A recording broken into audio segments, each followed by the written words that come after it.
And from there, let's check out the happenings in Sudan now. Gunfire explosions have echoed across Khartoum, the Sudanese capital, for the 20th straight day.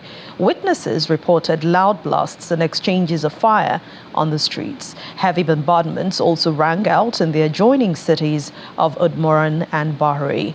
The army said that it was ready to abide by the new 7-day ceasefire, but there's no word from the rival paramilitary, the Rapid Support Forces, the RSF. The military said it killed RSF fighters and destroyed a number of vehicles belonging to the rebels after clashing with the group in the Bahri military region. It is also reported that trying to push the RSF back from the area around the presidential palace and the army headquarters. Sudan's eruption into conflict has left international consumer goods makers racing to shore up supplies of gum arabic and everything from fizzy drinks to candy cosmetics. Industry sources say in their manufacturing process that food and drink companies use a spray-dried version of the gum that is powder-like, while cosmetics and printing manufacturers may be able to use substitutes. There is no alternative to gum arabic in fizzy drinks. There is where it prevents ingredients from separating.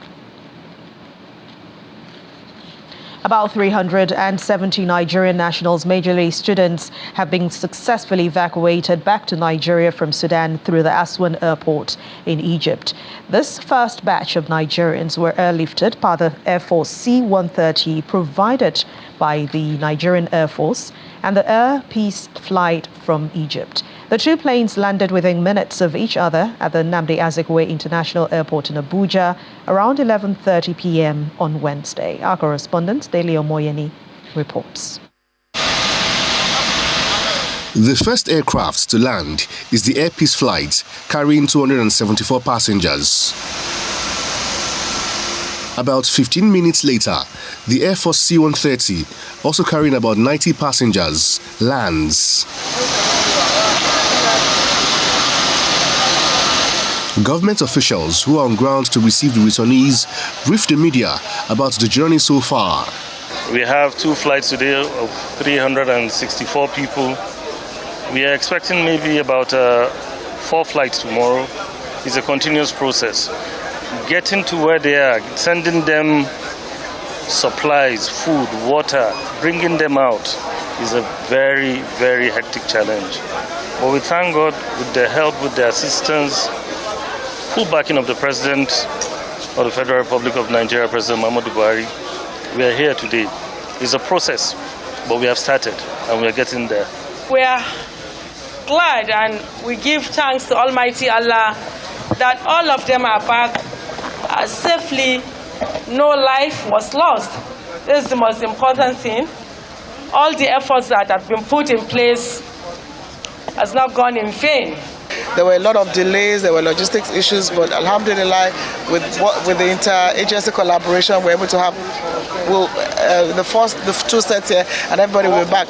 And war is a terrible thing. I mean, we never witnessed war in our country. I mean, the war in Sudan be over soon.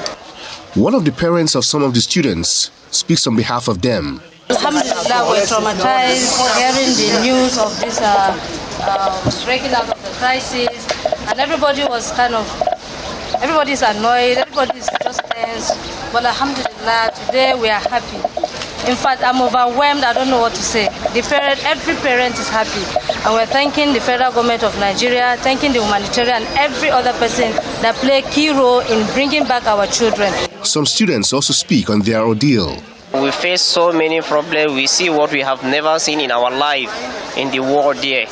So when we try to call the Nigerian attention and the Nigerian attend to us, so we are actually so happy. We are so very, very happy now to see us back home safely. I feel like, we are back to home and we feel safe. Especially at the time we breathe fresh air, and then we are safe. There is no sound of any grenade or any bullets, and then we are safe. We can get water to drink. We can eat now, we can sleep in peace, so thank God for that. 4 other planes are expected to convey more Nigerians back to the country today in continuation of the evacuation exercise, as the federal government says no Nigerian will be left behind. Dele Omoyeni, Channels Television News. United Nations Secretary General Antonio Guterres has called on Sudan's warring parties to pursue the path of peace and reconciliation in order to avert a humanitarian crisis that could engulf the greater Horn of the African region. Mr. Guterres, who spoke at a media briefing in Nairobi, Kenya, said the conflict that broke out in Sudan in mid-April remains a grave concern, adding that laying down of arms among combatants is urgent. All parties must put the interests of the Sudanese people first, and that means peace, a return to civilian rule, allowing for the development of the country. Aid must be allowed into Sudan, and we need secure and immediate access to be able to distribute it to people who need it most. Civilians and civilian infrastructure must be protected, and humanitarian workers and assets must be respected. I call on the international community to support the Sudanese people in their pursuit for peace and the return to the democratic transition.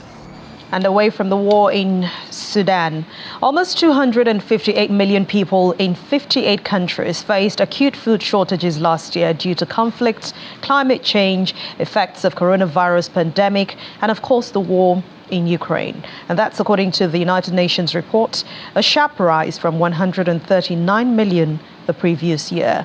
The Global Report on Food Crisis, an alliance of humanitarian organizations founded by the UN and the European Union, says the people face starvation and death in 7 of those countries. And that's Somalia, Afghanistan, Burkina Faso, Haiti, Nigeria, South Sudan, and Yemen.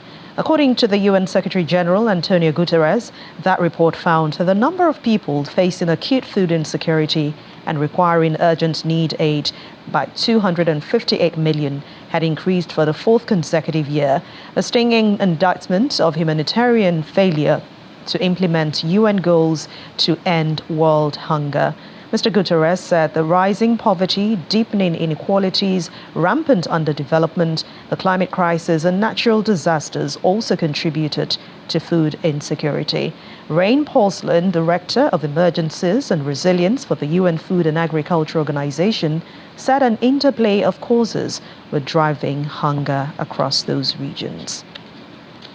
The latest figures on the global acute food insecurity situation paint a very concerning picture. And in 2022, this means that over 250 million people, 258 million people, were in a situation of acute food insecurity.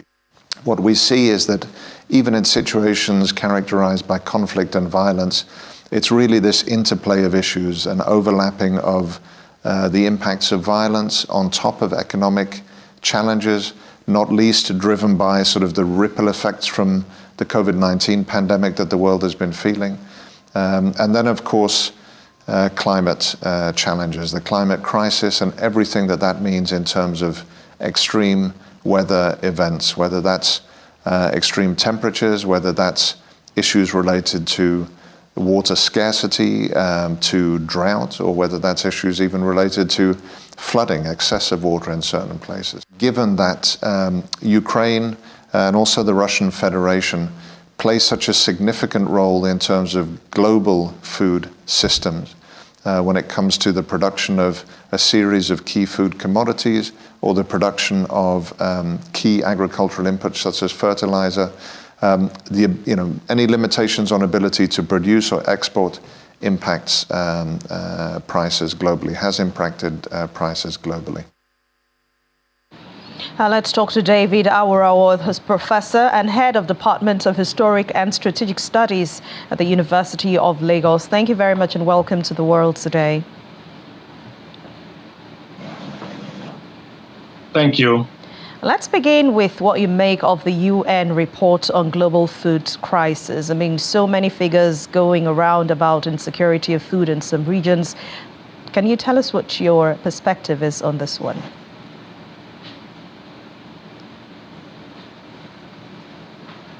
Well, the report is correct. The figures are largely accurate. And it is easy to explain why the number of people without access to food around the world, has expanded tremendously in the past couple of years. The figure rising from 193 million to 258 million, between 2021 and 2022. The last year where things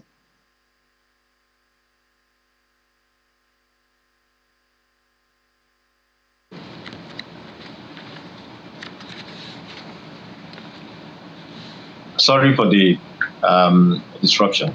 The last year where things seemed normal around the world was 2019. In 2020, we had the coronavirus, pandemic, which disrupted, economic activities, including production of food and other food, agricultural, equipment and inputs. The thing continued through 2021 and then 2022. And then in between, we have had wars in, many countries across the world.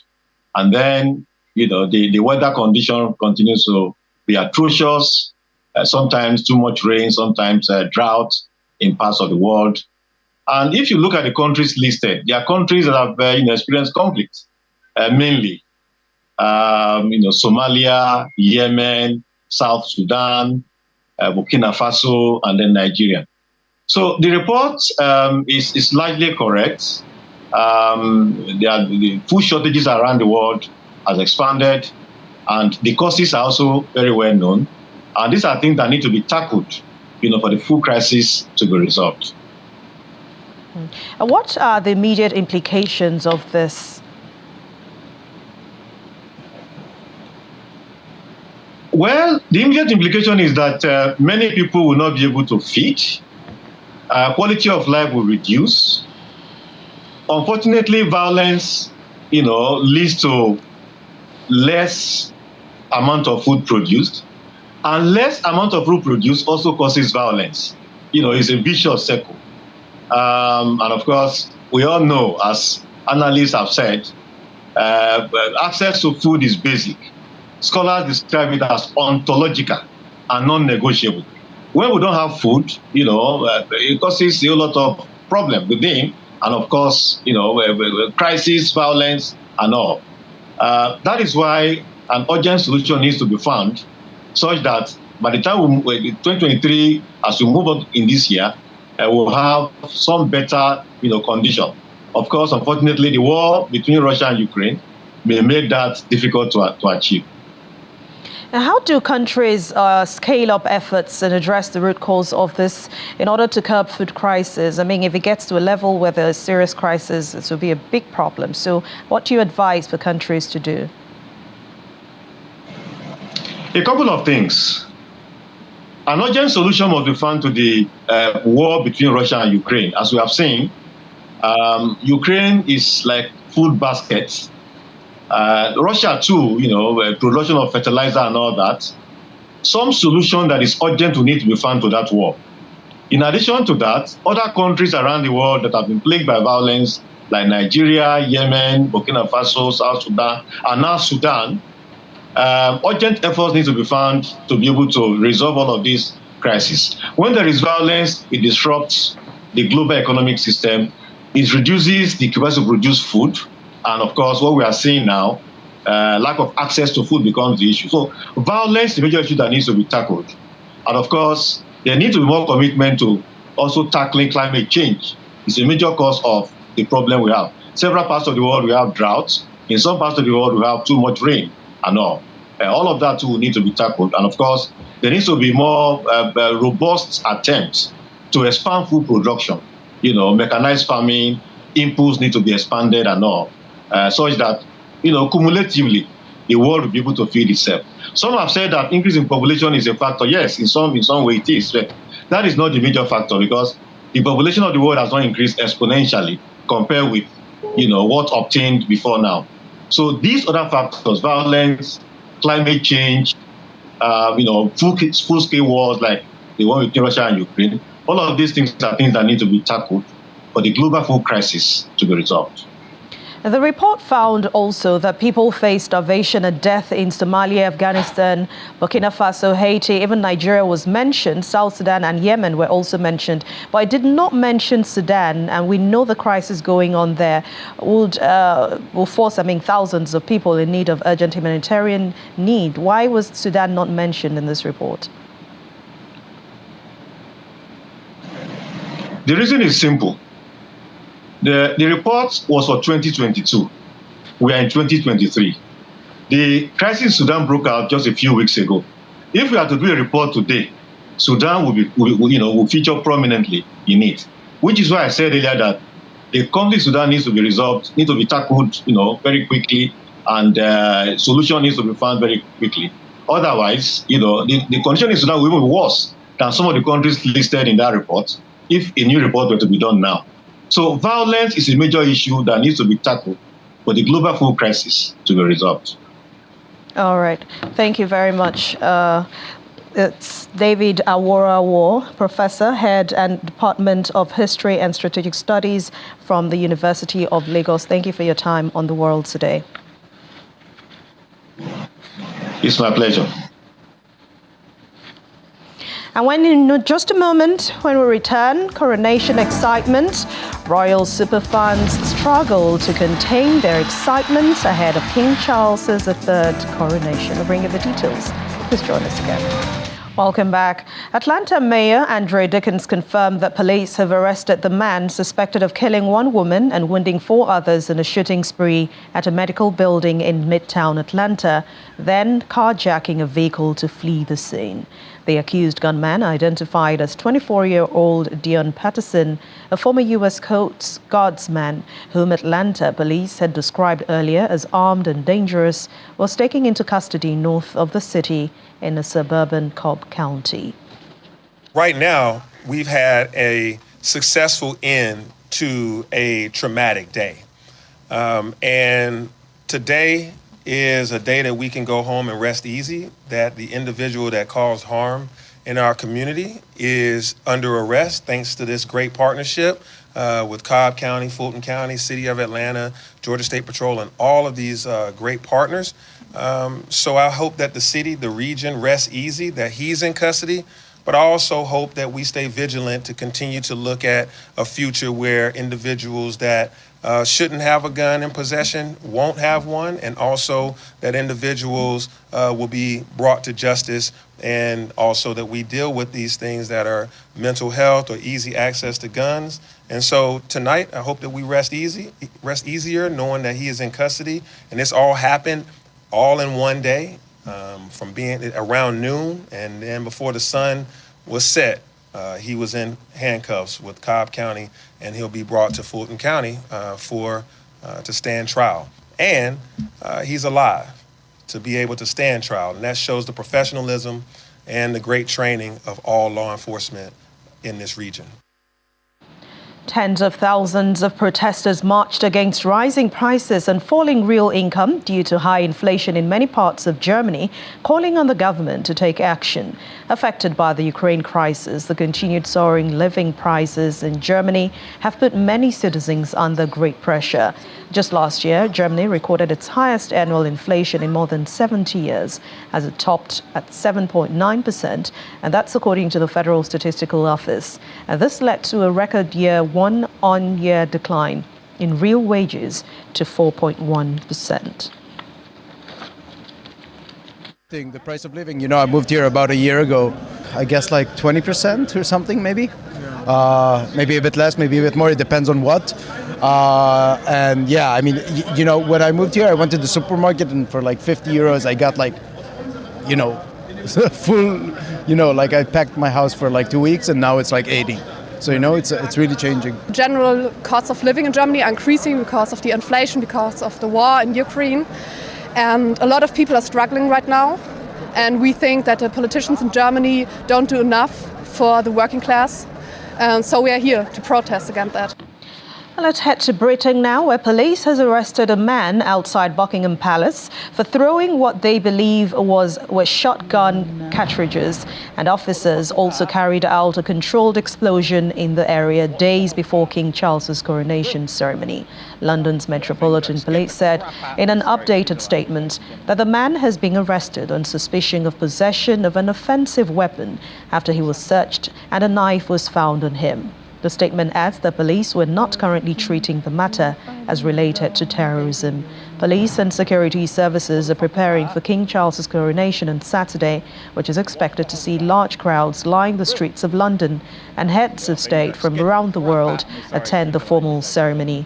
Buckingham Palace said neither the king nor his wife Camilla were at the palace at the time of this incident.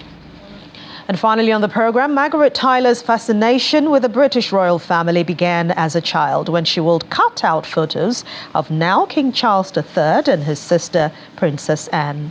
The 79-year-old, just 4 years older than the British monarch, is among the royal superfans who cannot contain her excitement for his coronation on May the 6th.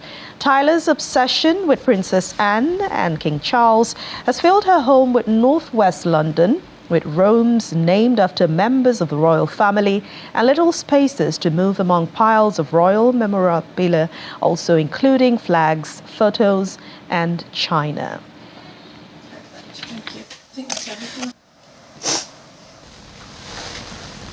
Did you know those are the two brides there? No, I'm sorry. I've had somebody here once, a man here who didn't like the royal family. I felt like saying, if you don't like it, don't come here then, you know. I mean, don't come and moan. But, yeah, well, people do and people don't. You can't make them, can you? I mean, I love them, I adore them. But then I haven't got any brothers or sisters. And I think that made a difference, really. I sort of followed them. Princess Anne is a toddler, really. Prince Charles a bit older. So, really, I do enjoy what I do.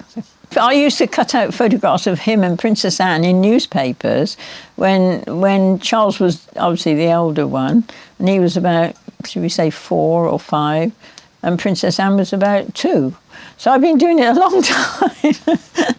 But I enjoy it, to me. I mean, some people smoke, some people drink, some people go on holiday. I don't do any of those things. I was with my mum and uncle, and they blew the windows in, and we all came out, and believe it or not, a while after the Queen came along to look at the damage, and she gave us a wave, and I waved back, and there's a little picture up there somewhere where that's where I was when I was 3 years old, so that's where it all started. How exciting. Well, if you enjoy it, then keep doing it. But that's how we round up the world today. Thank you so much for watching. I'm Anne Nwawadu. Please stay safe.